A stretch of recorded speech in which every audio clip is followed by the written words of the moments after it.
नमस्कार, स्वागत है आपका जी बिजनेस में। मैं हूं दीपक डोभाल और आप देख रहे हैं आपकी खबर आपका फायदा। ऑनलाइन दवाओं की बिक्री पर drug controller general of India यानी कि डीसीजीआई ने सख्ती दिखाई है। आरोप है कि ई फार्मा कंपनियां बगैर लाइसेंस धड़ल्ले से दवाई बेच रही हैं। कई बार कई नियमों का उल्लंघन भी हो रहा है। फिलहाल डीसीजीआई ने करीब 20 ई फार्मा कंपनियों को नोटिस भेजकर जवाब मांगा है। आज हम इसी मुद्दे पर चर्चा करेंगे, समझेंगे कि क्या वाकई में नियमों को ताक पर रखकर ऑनलाइन दवाएं बेची जा रही हैं, क्या इससे नकली और दोयम दर्जों की दवाओं का भी खतरा पैदा होता है। ये जो आइडिया है पूरा जो दवाओं का, ई फार्मेसी का, ये आइडिया तो बहुत क्रांतिकारी है और उसको सरकार ने भी समर्थन किया, आम लोगों ने भी इसको हाथों हाथ लिया। लेकिन कुछ चैलेंजेस इस पूरे इकोसिस्टम में उभर रहे हैं, तो वो चैलेंजेस कितने गंभीर हैं? क्या पुराने प्रिस्क्रिप्शन पर भी ई फार्मा कंपनियां दवाई दे देती हैं? आखिर ई फार्मा कंपनियों से क्या क्या दिक्कतें हैं? इस पूरे जो सिस्टम है इस पे क्या क्या दिक्कत है और उनकी चिंताएं कितनी वाजिब हैं, कितनी जायज हैं? करेंगे विस्तार से इस मुद्दे पर चर्चा, लेकिन सबसे पहले ये रिपोर्ट देखिए।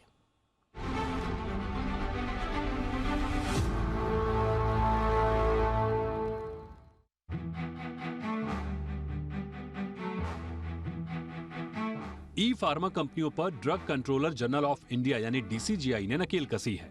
डीसीजीआई का कहना है कि ई फार्मा कंपनियां बगैर लाइसेंस दवाओं की बिक्री करती हैं।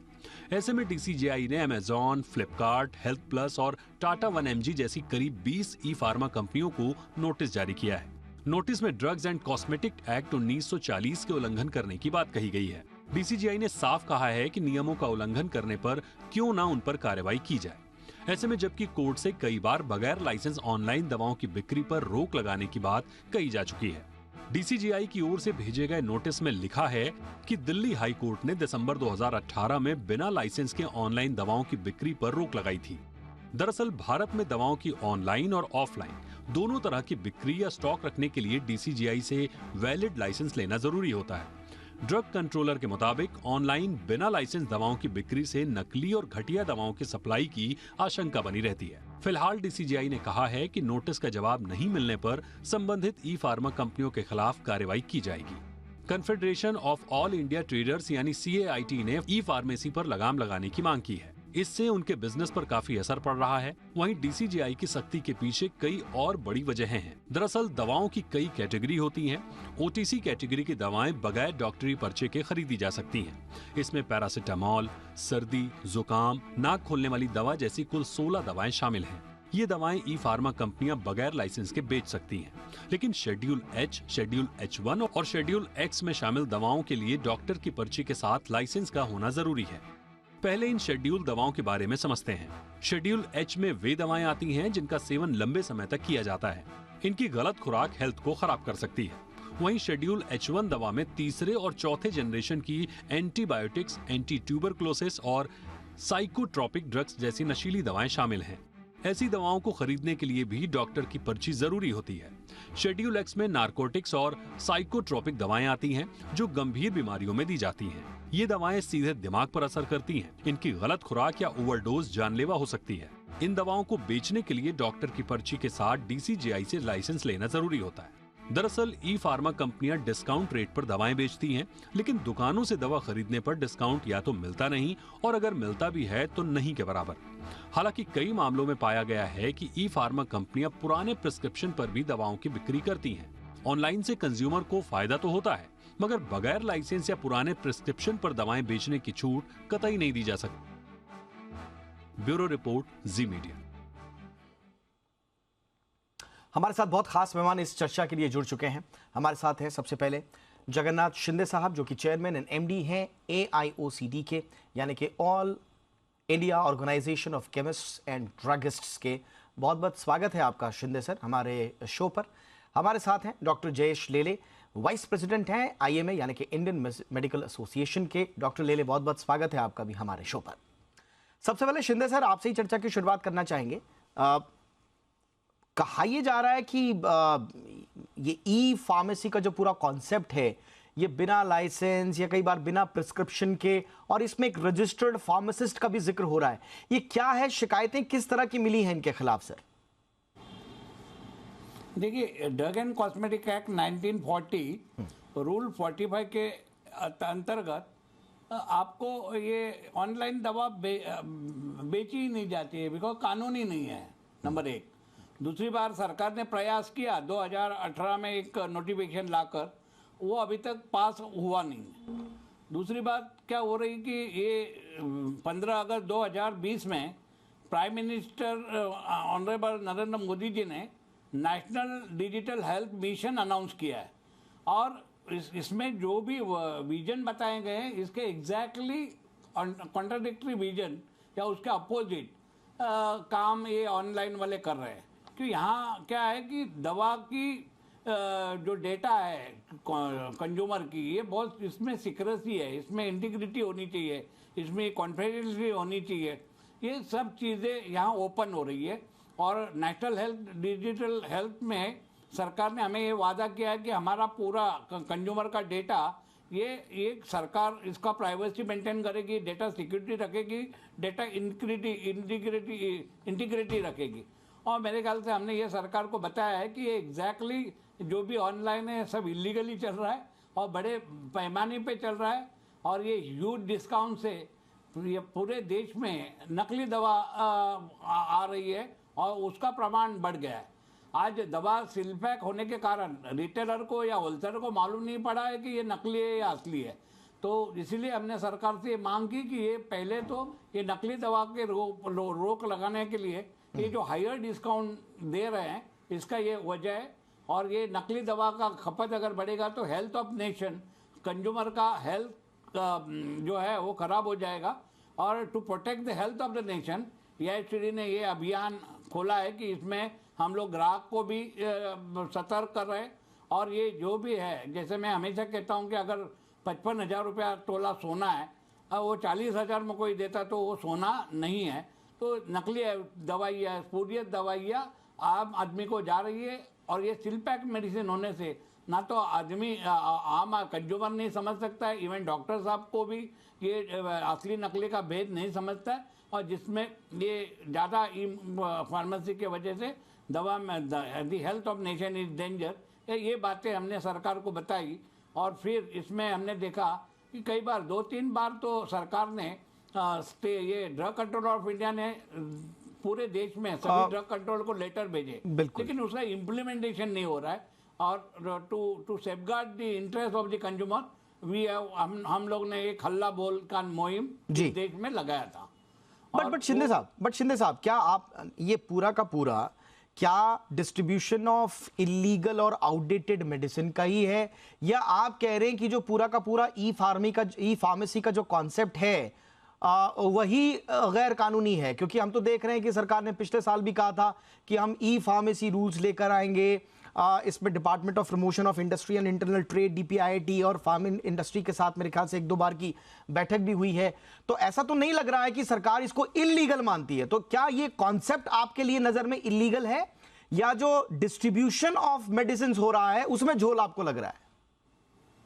नहीं, देखिए हमारा जो दवा का ट्रेड है ये drug and cosmetic act 1940 rule 45 के मुताबिक चलता है। इसमें कोई भी ये तुम्हारी ऑनलाइन दवा का प्रावधान नहीं है। सरकार ने इसका प्रयास किया 2018 में, लेकिन अभी तक वो नोटिफिकेशन पास नहीं हुआ है। दिल्ली हाई कोर्ट में ऑलरेडी हमने इसके ऊपर स्टे भी लिया है। और यहाँ ये जो सरकार ऑनलाइन की नोटिफिकेशन ला रही थी उसके खिलाफ, उसके बराबर अपोजिट अभी नेशनल डिजिटल हेल्थ मिशन है। मेरे ख्याल से अगर 2020 का नया कानून अगर आता है और वो माननीय पंतप्रधान जी का आता है तो इसके खिलाफ ये जो कुछ हो रहा है, इसलिए हमने ये सरकार को ये टोटली इलीगल है और इसको बंद होना चाहिए। Not only that, drug control of India has issued 3 letters to the state government to stop it, लेकिन ये इम्प्लीमेंट नहीं हो रहा है करके हमने ये अल्लाह बोल बोला। बट सर आज ही बस शिंदे साहब, बिल्कुल सर, शिंदे सर ये सब मैं समझ रहा हूं, लेकिन शिंदे सर आज ही हमारे पास खबर आई है कि महाराष्ट्र FDA ने भी अब जांच शुरू कर दी है। और जांच शुरू जो की है वो इनके जो गोडाउन्स हैं या जहां पर ये लोग स्टोर करके रखते हैं वहां पर शुरू की है। तो ऐसा लगता नहीं है कि सरकार इसको इलीगल मानती है। हाँ, जो गोडाउन्स हैं इनके वहां पर जाकर ये वो देखेंगे कि नई दवाएं हैं, पुरानी दवाएं हैं, उनकी क्वालिटी कैसी है, उनका मैन्युफैक्चरिंग ठीक है या नहीं है, फोरफिटिंग तो नहीं है। लेकिन इस कॉन्सेप्ट को इलीगल मानती हो ऐसा लगता नहीं है।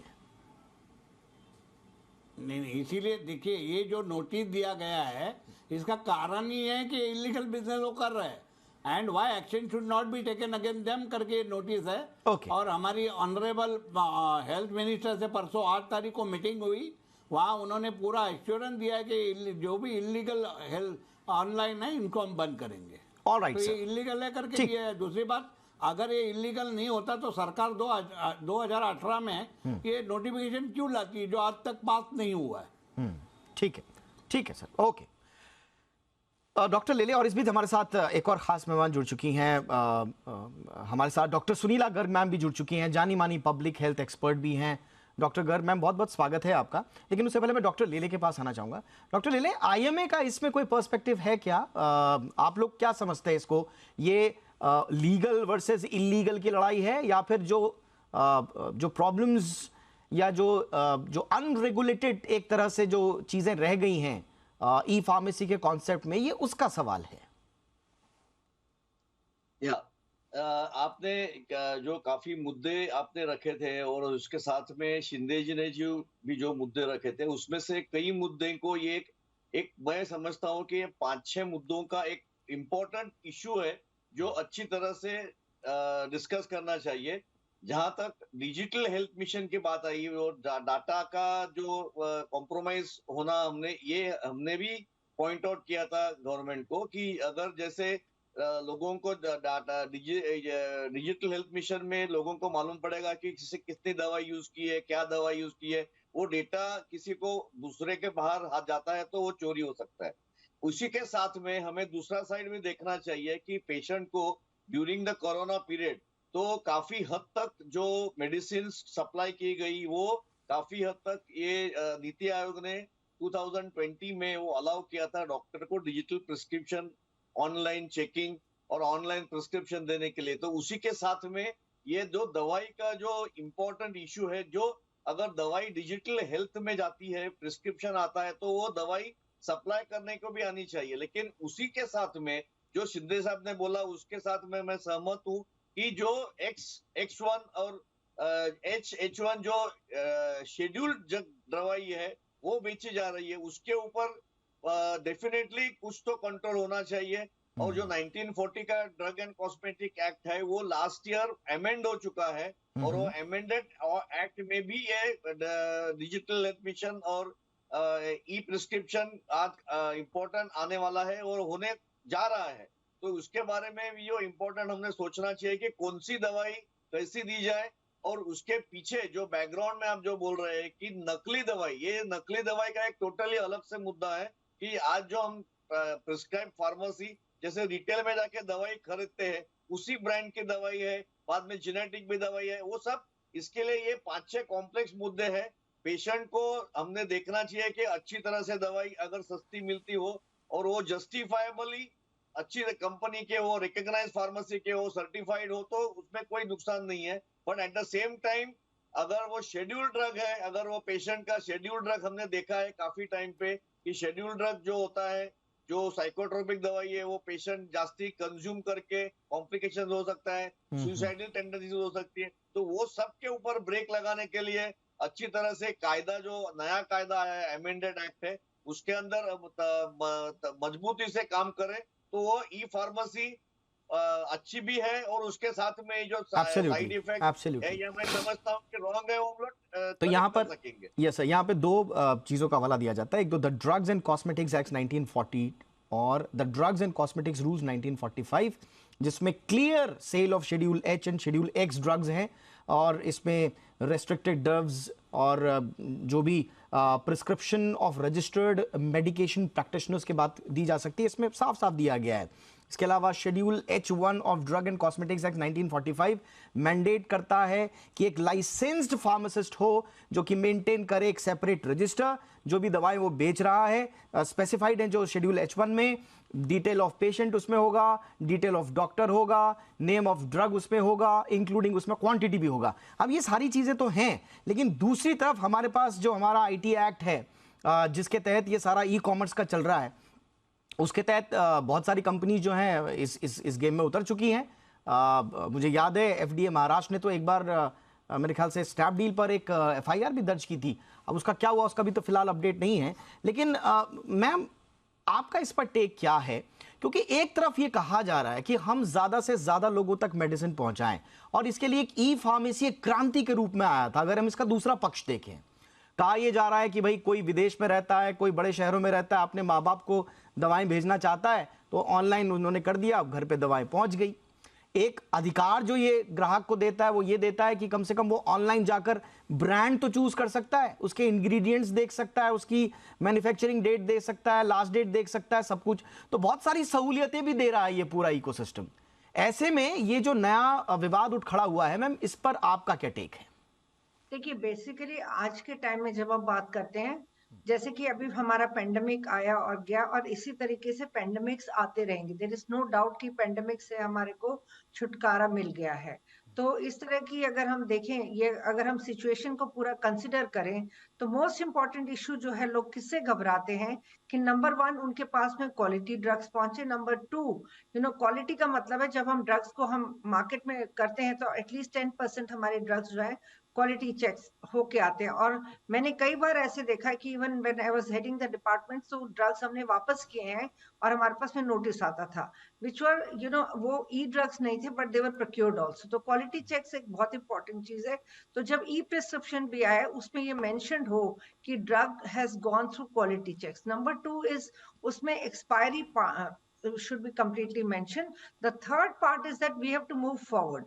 So it is important कि हम इसको पूरे सिस्टम को यूजर फ्रेंडली बनाएं, और हमारी प्रिस्क्रिप्शंस जो हैं बहुत क्लियरली डिफाइंड होनी चाहिए from the registered medical practitioner जो भी हमारी दवाइयों को प्रिस्क्राइब करता है, ताकि हम इसको नोट कर सके कि basically who is the provider, और उसका जो है बेसिकली पूरा शेड्यूल जो है और उसका पूरा जो है हम कहें कि जो पूरी प्रिस्क्रिप्शंस हैं उसका लेखा जोखा जो है हमारे फार्मासिस्ट के पास में होना चाहिए। और साथ ही मैं ये भी कहूंगी कि रेगुलर इंटरवल्स पे फार्मेसी शॉप्स की इंस्पेक्शन होनी चाहिए, जो कि कहीं ना कहीं there is a gap between the drug inspector, CDS, CO and all that. क्योंकि जब ये kind of knee jerk reaction है, जब कोई इशू आता है तो हम लोग बहुत सतर्क हो जाते हैं। तो ये एक हमारा स्टैंडर्ड ऑपरेटिंग प्रोसीजर होना चाहिए कि कितनी फ्रीक्वेंटली हमारे पास में हम लोग इनको मॉनिटर करें, ये बहुत जरूरी है। और साथ ही साथ जहां तक कि आप ये कहते हैं कि हमारी ड्रग्स की बेसिक एथिकलिटी, कॉन्फिडेंशियलिटी रहनी चाहिए, वो कॉन्फिडेंशियलिटी हमारे फार्मासिस्ट के द्वारा ब्रीच हो सकती है अगर हम फिजिकली भी प्रिस्क्राइब कर रहे हैं। So that is where it is important कि सिलेक्टिव जो हमारी कॉन्फिडेंशियलिटी किस तक रहनी चाहिए, कहां तक रहनी चाहिए, ये बहुत जरूरी है।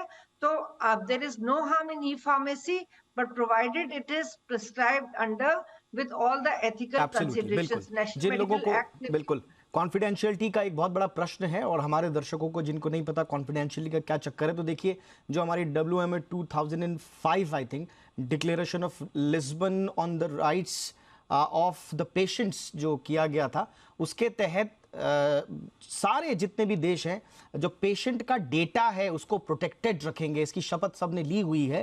और बार बार इस पर बीच बीच में चर्चा होती रहती है।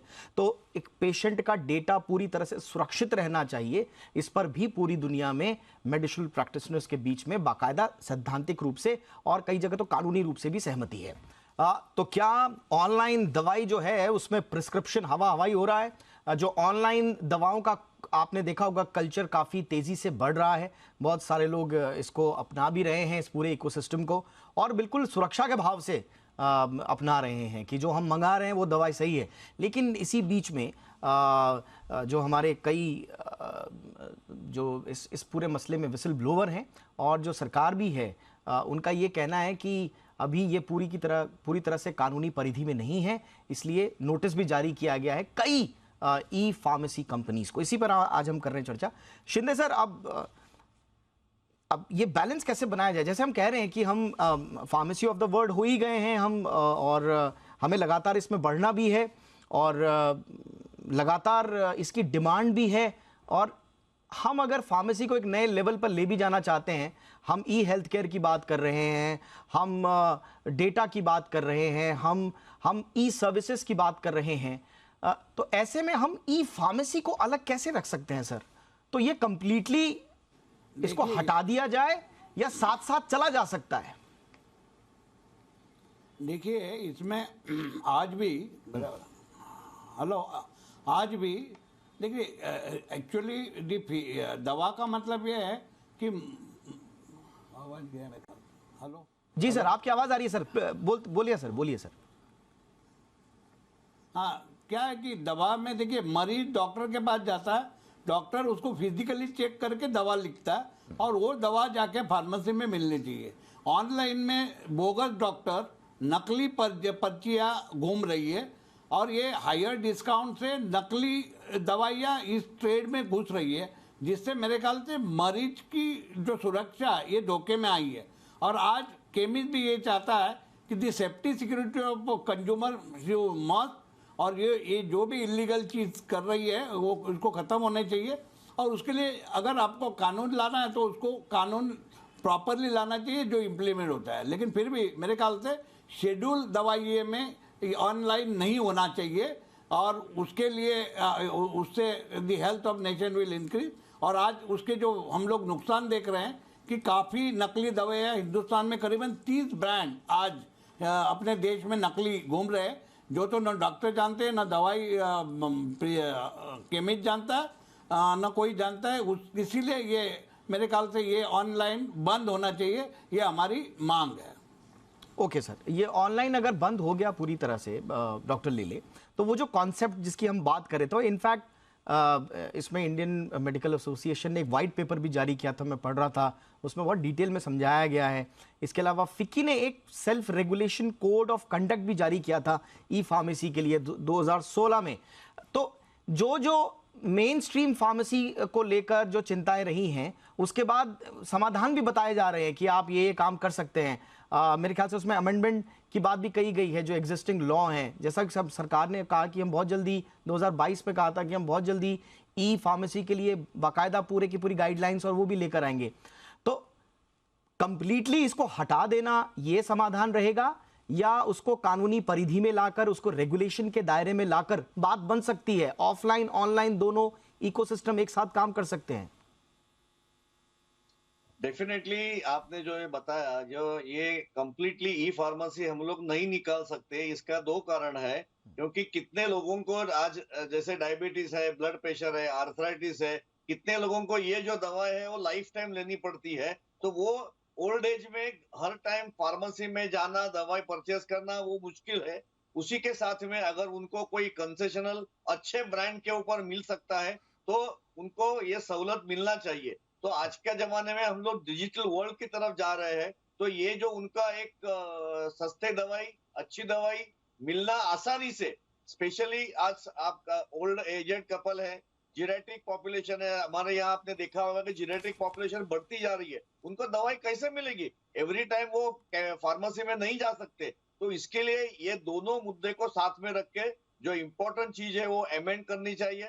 डिजिटल हेल्थ मिशन के माध्यम से जो मोदी जी ने आज हमें नया रास्ता दिखाया है, उसी के रात के ऊपर चलने के लिए उसका जो अच्छा मिडल पाथ देना चाहिए कि जैसे अच्छी दवाई मिलो, उसको कुछ रिस्ट्रिक्शन हो और अमेंड हो के शेड्यूल्ड दवाई जहां भी हो नहीं मिलनी चाहिए। कि वो तो एक जैसा एक्ट में आया है तो शेड्यूल्ड दवाई मिलनी नहीं चाहिए, उसके वैसे भी साइड इफेक्ट्स है।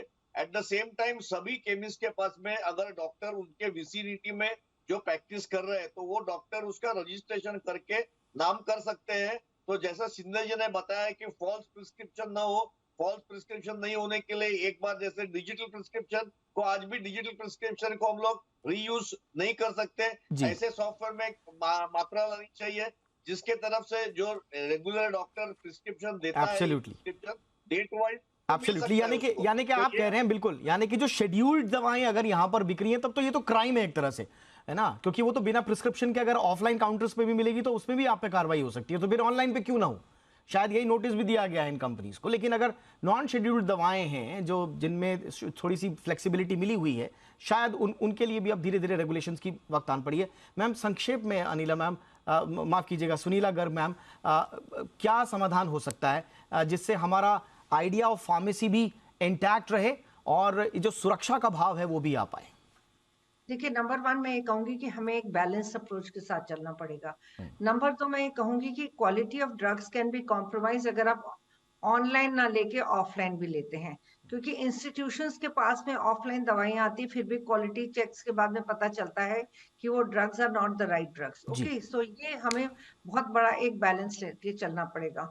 और पर हम किस चीज के लिए चिंतित हैं कि हमारे साइकोट्रोपिक ड्रग्स हैं या नार्कोटिक ड्रग्स हैं या शेड्यूल एक्स ड्रग्स हैं, उनका मिस यूज ना हो। तो एब्सोल्युटली। उसके लिए basically it is very important कि हमारे डॉक्टर्स अपना डिटेल जो है बहुत क्लियर कट लिखें, और पेशेंट्स का भी डिटेल जो है बहुत क्लियर कट होना जी चाहिए। जी और जी। टाइम टू टाइम हमारी फार्मेसीज की ऑडिटिंग होनी चाहिए, और बिल्कुल। यहाँ पे बहुत बड़ी जिम्मेवारी बनती है हमारी सीडीएसओ की, ताकि रेगुलरली टाइम टू टाइम हमारे पास में गाइडलाइंस जो है वो और बिल्कुल सबमिट। आपने बिल्कुल सही कहा, गाइडलाइंस ऑलरेडी जो हैं ऑफलाइन भी और ऑनलाइन दोनों के लिए आवश्यक हैं। बीच बीच में हम इस पर सवाल उठाते भी रहते हैं। बहरहाल अब डीसीजीए के नोटिस के बाद अब कार्रवाई शुरू होगी। मैंने जैसे बताया कि महाराष्ट्र में तो एफडीए की कार्रवाई शुरू हो चुकी है। अब देखना ये होगा कि इसकी परिणति क्या होती है। क्या इसको कंप्लीट सरकार कोई बड़ा सख्त कदम उठाती है या एक मिडिल एक बैलेंस्ड अप्रोच लेकर आगे बढ़ने की कोशिश होती है, ये देखना दिलचस्प होगा। फिलहाल बहुत बहुत शुक्रिया, आप लोगों ने वक्त निकाला। Shinde sir thank you so much, आपने वक्त निकाला। Garg ma'am thank you so much. Rere sir बहुत बहुत शुक्रिया आपका हमको वक्त देने के लिए। आपकी खबर आपका फायदा में इतना ही। इजाजत दें और बने रहिए जी बिजनेस के साथ। नमस्कार।